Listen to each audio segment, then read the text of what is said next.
I've always been drawn to activism or social advocacy or whatever you want to call it since I was really young. Probably like a lot of people on this call, there's a wide number of issues I really care about. And it was originally when I was pretty young, the anti-war movement that first got me kind of politically engaged, then the fight for gay marriage in my state, then all sorts of different issues through high school and college. But especially in my college years, the more I learned about factory farming, and in particular, the scale of the problem and the suffering, the more urgent it seemed to me. So just to touch on a little bit of like the scale I'm referencing here, we focus on farm animals, and I had always grown up thinking that most farm animals lived on something resembling, like old McDonald's farm or whatever, like the image you see on the package of eggs or on the milk carton. But the reality is that the average egg-laying hen, let's say, lives in a barn with 100,000 other birds. On a dairy farm, we're talking about 10,000 cows living indoors. Almost all the pigs that we eat in the US, at least, live in farms of over 1,000 pigs, many of them living in coffin-sized cages for their entire lives. Probably the animals who have it the worst, at least the land animals, are the broiler chickens, so the chickens who are raised and killed for meat. There's about 63 billion of them each year who are raised and killed for food around the world. And that means just at any one moment, these animals live for about 7 weeks. At any one moment, there's about 8.5 billion of these birds living indoors in barns, waiting to be brutally killed, suffering in numerous ways from their fast growth, barely able to walk. And then beyond all that, as if that wasn't enough, there's fish, right? Where, animals like tuna or salmon or cod that are frequently eaten. These are animals with, despite popular belief, complex social networks and memories, and who feel stress and negative emotions, just like all of us. We kill so many of them for food that we don't even measure the individual animals. We just know the tonnage of animals who are killed. So back to where I started. When you think about the scale of the problem, if your mission is to reduce suffering, or if you're concerned about the amount of suffering in the world, the fact that the individual animals are suffering to such a high degree, like imagine living in a cage barely larger than your body for your entire life. The fact that this is man-made suffering, that this is something we have control over, that we can change through policy and choices and so forth. And ultimately the fact that the suffering is pointless, it is completely unnecessary, that we don't need to be killing animals for food, combined, these carry a real moral urgency to me, that the scale is so asymmetrical with the amount of concern and effort that this issue has in our society. Thank God that we're starting to see that change, that groups like FFAC are out there recruiting this next generation of leaders, that we're seeing this become a more salient issue in our society.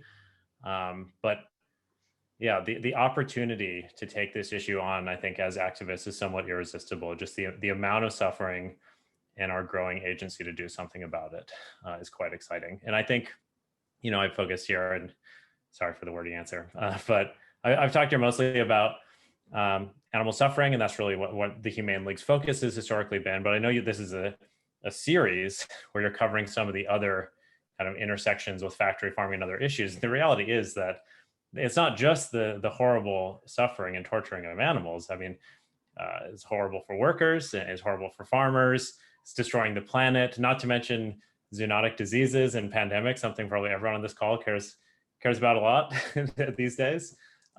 Basically, on every level, this is a moral atrocity. And if it's pretty safe to say, like, if you care about anything, working on factory farming is probably going to be a pretty good bet at helping solve that problem.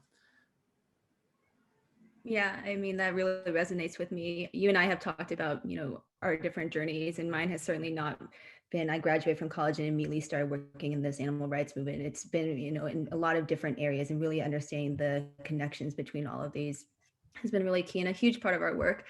It was funny listening to your answer because it almost felt like you were giving an FFAC presentation because you're starting to talk about Old McDonald's farm. So I know that you're very familiar with our work. Something that I've been thinking a lot about is how there are just these unnatural problems from factory farms that lead to these unnatural solutions. So I don't think that the intention, you know, when we go into the history of Celia Steele and the origin of, you know, the chickens on these factory farms and her, you know, accidental order of getting too many in Delaware, I don't think that Celia knew that it would lead to this, right? And it's just sort of like, it's sort of escalated. You know, we found out like, oh, if we're confining these chickens into these really tight spaces, then they go crazy. They start pecking at each other because they can't peck at, you know, natural ground grass, and they can hurt each other, which led to this unnatural solution of debeaking these chickens without any anesthetic. And it's the same, you know, everywhere. We're just seeing, you know, the pigs in these really tight conditions because they were rolling over on top of their babies. So unnatural problems leading to unnatural solutions. I'm really, as we've been doing this work for more and more years, I think that we have been very concerned about the increase in the number of animals in the US being consumed for food, and really the rise in the number of chickens.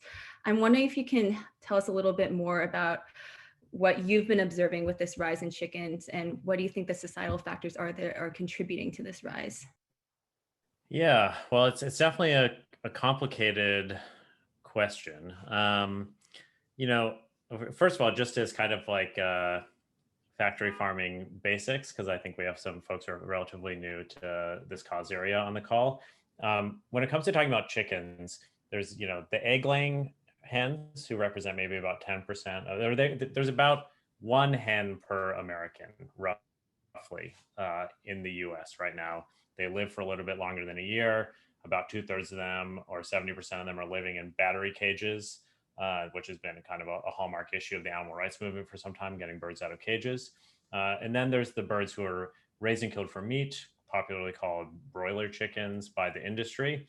And that's where we've really just seen huge amounts of growth over the years.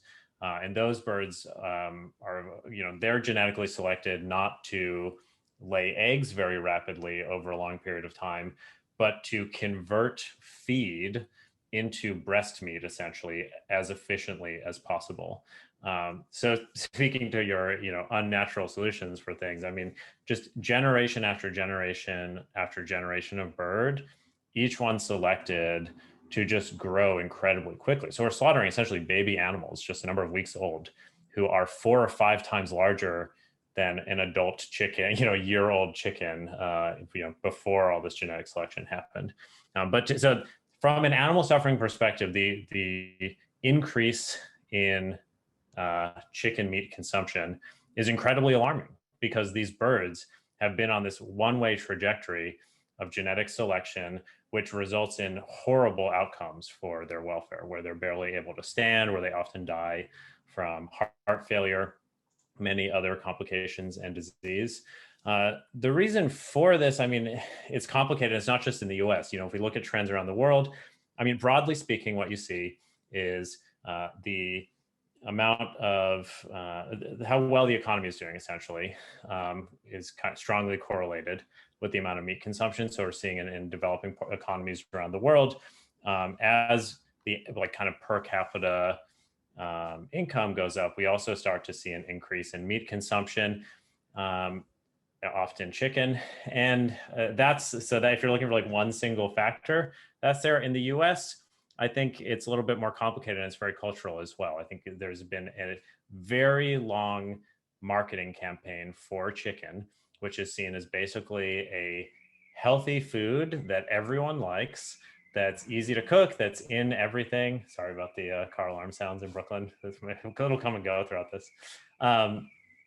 So I think that's like that's a hard to measure factor, but the reality is chicken has had a very positive marketing campaign going on for many, many years. And if you talk to most mainstream dietitians and so forth, or health nuts, you know, chicken is often going to be seen along with fish as one of like the cleanest to eat.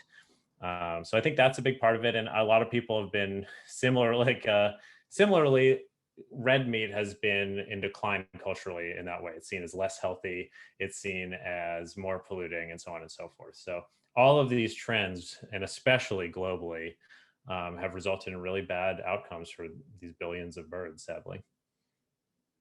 I know it's been very hard to realize, and it has shifted a lot of our work because I think that when we were doing some presentations for environmental audiences in particular, I think that there was too much of a focus on cows and methane.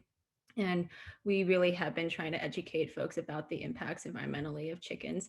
And then, you pointed to other things that contribute to the increased chicken product consumption, ranging from the idea that it's healthier to the idea that these animals are not intelligent. And somebody who has worked with a lot of animals and tried to raise awareness of a lot of animals, I see that the charismatic megafauna get a lot of the attention, and unfortunately chickens have not. Can you tell us a little bit about your work in educating people to think about chickens? I mean, I'm thinking about, going back to when we were working on Prop 2, Prop 12 in California, I know that there's been the work with the Open Wing Alliance. Can you speak to any of the changes that you're trying to make?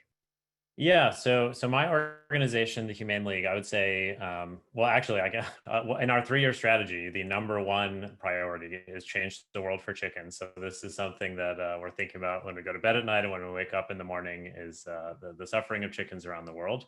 And in particular, we've had kind of two major efforts here. One is to get those egg-laying hens out of cages around the world. There's about 3.5 billion of them in cages right now each year. And the other has been to start to transform the broiler chicken industry and start to claw back some of the worst practices and abuse. So I guess I'll just kind of frame this overall thought about, you know, changing public perception about chickens or doing work for chickens. One thing that is heartening if you've been working on animal advocacy for a little while is that it wasn't that long ago that chickens were seen as kind of a bridge too far, as something that was like a really out there animal rightsy thing. No one's ever going to get on board with talking about chickens. It's almost laughable. So sure, like a veal, for example, that's like a winning political issue because these calves are adorable and it's this kind of pricey meat that isn't consumed very frequently. Or fur bearing animals and banning fur, a kind of similar appeal.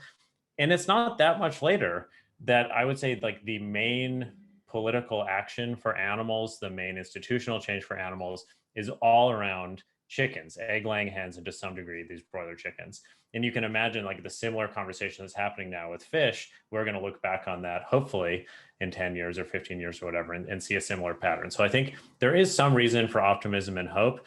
And it's not just, me, a vegan activist, saying this. I think it really is borne out. And you mentioned the ballot initiative. So I've got the signs behind me for yes on 3 and yes on 12. So these are ballot initiatives, if folks aren't aware, to get voters to decide on laws that are going to ban cages for animals, chickens and pigs especially. And we have crushed the industry every single time, even when we're being outspent 10-1, like in the case of Prop 2, the first of these kinds of laws. And now we're just seeing state legislatures pass these bills either to avoid ballot initiatives or just because of like the momentum of this work. We've seen every major food company in the US essentially commit to banning battery cages and start making commitments to improve the lives of broiler chickens. And there's a lot of cause for despair around this issue. I mean, those numbers I rattled off, but this is to me kind of like the paradox of being an activist. On one hand, we have to have this almost crazy hope and optimism about a better world. And then we also have to be willing to take a really sober assessment of how bad things are and what the best strategy is going forward. And I think we're at a sweet spot right now with chickens where I think the time is ready, and we're starting to see progress already. What do you attribute? I mean, I think that like what you just described, where there's like, we can care about, there's going to be emphasis on, fur and bearing animals, and we're going to, focus on veal to this change in chickens. And now, especially with Seaspiracy, like I give presentations, and almost every single presentation, there's somebody who's like, you all need to watch Seaspiracy. We want to raise more attention around like fish and shrimp. So what do you think is like causing that? How is this happening? How are we getting, people who don't really understand, the intricacies of battery cages to vote on Prop 12? Ooh, this is like the $1 million question, right? I think the successful social movements, they offer us some lessons that we can look to, and I think the main takeaway, if we study what let's think about this. Some of the Monica, you and I have chatted plenty of times about the successful social movements of recent history, things like the fight for gay marriage, the NRA's success in redefining the Second Amendment, legalization of marijuana, and so on and so forth. Like, there's plenty of places where you can look, whether you agree or not, at a social movement that's basically achieved their goals. And then we take a step back and we think, like, okay, how much of this is setting the cultural stage, which I think some of what you're talking about, where we're kind of changing people's hearts and minds and getting them to see things in our way, versus kind of top-down institutional change, like passing laws or getting corporate commitments and so forth. And I think the reality is, and this isn't very satisfying from a running an organization type perspective, but it really does take a combined arms approach. It takes all of these things, and it's very hard to tease out which follows the other, and it's some kind of feedback loop. Like, Prop 2 being passed as a ballot initiative in California, 13 or 14 years ago. I think that helped make the suffering of animals a salient political issue for the first time. I was in college. It was the first time I had heard about this as something. I was studying politics. I wanted to go into politics. I remember seeing that ballot initiative, and that's kind of what set me down the road I'm on now. So it may have been more of a fringe issue back then, but now it's heavily mainstream. And I think it's like part of the public conversation. And since then, there's been so much work done on education, like what FFAC is doing. I think it's incredibly important. I think a huge part of advocacy is to kind of create the conditions where the public are ready for change. And then another part is this top-down institutional approach, where we leverage that to pressure decision makers, to pressure the economy into doing the right thing to some degree. And it's sadly more art than science a lot of the time. But I think it's so complicated to answer this question, though, of like, what is the most effective way, or how have we seen the most progress come about in changing people's hearts and minds. But I think that what you all are focused on a lot of the time, humane education, is a really great example of like an interactive approach where you have this captive audience often, especially of students. People are at a time in their life when they're pretty open-minded, and pretty willing to think for themselves. And they get to really consider an issue for a long period of time and ask questions and engage with it. I think that's exactly the kind of thing that we need to see more and more of. And it replicates to me a lot of like how we see meaningful conversations change the game, and say like the fight for gay marriage. So yeah, I'm very enthusiastic about those kinds of educational opportunities as a start. Yeah, it's really interesting. When we speak to a lot of different audiences, when we speak to the students, I have to say that we have a lot of different sections of the presentations that talk about these various issues. Where I feel that the students are most captivated is when we're talking about like the basics of factory farming and talking about animals, because especially with some of their younger students, it's just very clear, like, oh, this is not okay. This is something that needs to be addressed. But what I think you're really talking about, just overall from a macro level perspective, is we need to be able to connect this work to everybody's values, the values that they hold. Like, there needs to be like a very clear correlation between like what people care about and factory farming. And I'm wondering if you've seen any progress in that area, where we're not saying like this is just an animal rights issue, but this is connected to immigrant rights. This is connected to like environmental racism, if you care about that, which I hope you do. But how are we able to make sure that that connection is very clear? Sure. So I guess I'll answer this in two parts. First, considering the issue of like connecting factory farming to people's current values. I mean, one thing that we absolutely have going for us that is almost a unique superpower among like all issues one might advocate for, is that basically on a fundamental level, everyone is on our side. This is like, when it comes to animal abuse, if you just look at like general polling of, most of this exists for Americans that I'm familiar with, but animal abuse, cruelty to animals, exists in this special place in polling reserved only for like abuse to children and abuse to animals, of something everyone agrees on as a moral harm that is extremely bad, that should be illegal. I mean, anyone who's curious on outreach and has watched people see factory farming for the first time, see footage and watch them cry or become upset. This is not a controversial issue generally when it comes to like foundational values. And in fact, we do a lot of like messaging research, both at the Humane League. There's other great groups out there like Rethink Priorities, and they do pretty interesting quantitative and qualitative research. And time again, they find that the messaging around animal cruelty outperforms almost any message testing I've ever seen in terms of convincing people to say, be willing to vote on one of these ballot initiatives or something like that. So we have so much data to back this up. It's a super strength. So then to move on to your second question about connecting the issue of factory farming to other issues, to me, this is less about convincing people over to our side, although I often feel with especially activists who are involved in many different cause areas, it's like the approximate other. It's frustrating when our kind of like activisty friends aren't fully on board with our cause yet. So that is a very real tension.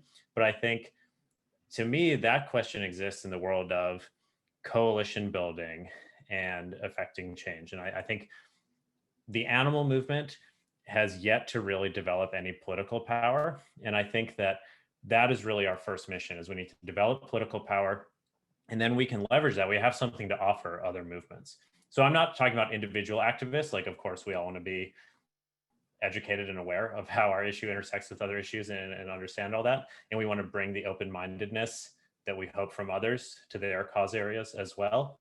But as an issue of strategy, I think we need to lay some more foundational work for the animal movement, so that when we approach, say, our environmental space, we really have something to offer them. It's not so much just that we agree or understand their issue, but we need to come up with some actually like practical material ways that the intersection of our issues can result in some kind of policy change or social change that's going to have the kind of impacts that we're looking for. So I think I'm very happy to see the kind of general movement and understanding of activists generally towards like a more holistic view of our area. And I think we still have some work to do on kind of actualizing what that looks like as far as a program prescription. Mm-hmm. Okay, so to focus in on the first part of how you answered that question, I have seen that Rethink Priorities and other orgs have been saying, like, yes, we know that when we focus our messaging on farm animals, and I mean, the success of Proposition 12 was unbelievable. I mean, there were so many things that year that did not pass that were more also part of like a progressive slate or something like that. And we saw that Prop 12, it got a lot of support. So I'm with you there. What I'm not seeing, though, is that when people hear about that focus on animals, that they're willing to take on like some individual changes as well, right? Like when we talk about culture shift, we're talking about what needs to be done at a systemic level, right? At an institutional level, at an individual level. And when we speak to our audiences in particular, especially the young ones, it's very hard for them sometimes to realize like how they can affect change at that larger systemic level. So we focus on the individual level, but we know that the animal messaging or the focus on animals often doesn't result in that individual dietary change. And there's a lot of reasons for that, right? Like you and I have talked about concerns around health, with the typical like protein, nutritional needs. We've talked about, people not all having equal access to nutritious food, the barriers to that, cost, food apartheid. We've talked about some of the concerns around just what our culture, like from the foods that their families are eating to like the peer pressure. So there's a lot of things I feel like we need to address to sort of like impact culture shift on an individual level. Have you thought at all about like, do you feel like we're making progress in that area?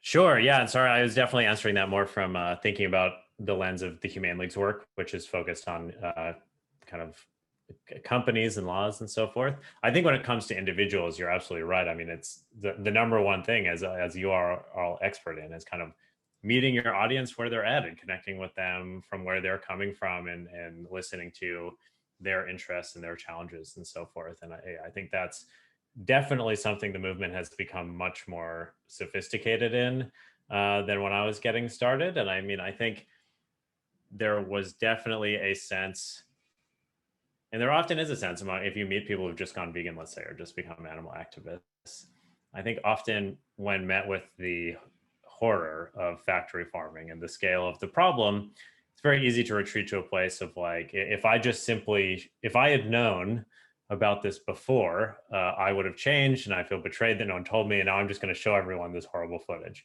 which, as you say, is not probably a very effective approach, especially when convincing people towards individual change. And I think one part of meeting people where they're at and thinking about where factory farming intersects with all sorts of different causes, as well as, even meat consumption interacts with people's lives in different ways. I think we have an issue in the movement that is related to demandingness, perhaps, of like, you're either vegan or you're not, or you're, having some other kind of expectations of people. And one thing that I would really like to see a shift in is the call to action for individuals, especially those who may not have a lot of control over their diets. I mean, you talk to a lot of high school students, as I used to present to a lot of them aren't doing the shopping and may not really have the ability to just go vegan overnight. But I think instead of demandingness around diet, we need to really start to shift people's focus towards advocacy. And instead of thinking about the way that I express my concern around factory farming is only how I eat, which is obviously important. I think that's a big part of it. But even more important than that is, how am I pitching in on this issue? So that could be all sorts of things. That could be as simple as, voting the correct way for the ballot initiative. It could be volunteering, spreading awareness, a million different kinds of advocacy out there for different kinds of people. But I think over time, I'd like to see our movement shift more and more in that direction. And I think that helps us create a bigger tent, because that level of demandingness of all you can do is go vegan, and if you can't do that, you're not part of the movement. It's just too tough for some of the reasons you described. Yeah, David, I mean, you're describing the whole purpose of our Student Advocates program for sure. All right. So, David, there are a lot of questions that are coming in that I want to be able to get to. Some of them have already been sent in. I want to turn it over to Rowdy right now, and then let's get into some of those questions. All right.